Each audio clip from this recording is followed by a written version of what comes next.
Ito ang ayusin natin dito at ipapakita dito kung ano po ang nasira dito at kung magkano ang magagastos ninyo kapag ganito na. Ayan o, parang merong nagmamartilyo sa ilalim.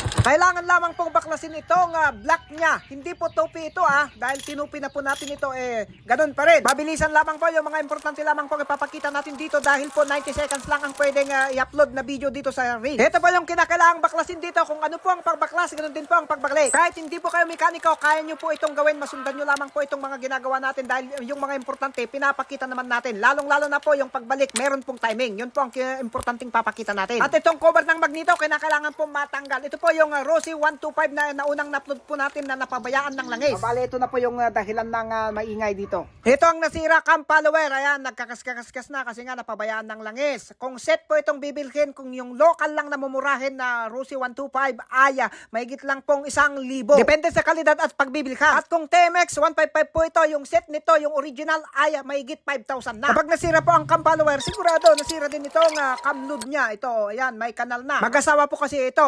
Ito po yung mga nagkikiskisan. Ang local po nito na set ay aabot po ng 1,000. Depende sa kalidad at depende sa pagbilhan. At kapag yung original naman, nasa 5,000 pataas. At yung pagbalik po dito ay sa susunod lamang po dahil po 90 seconds lamang po ang oras dito.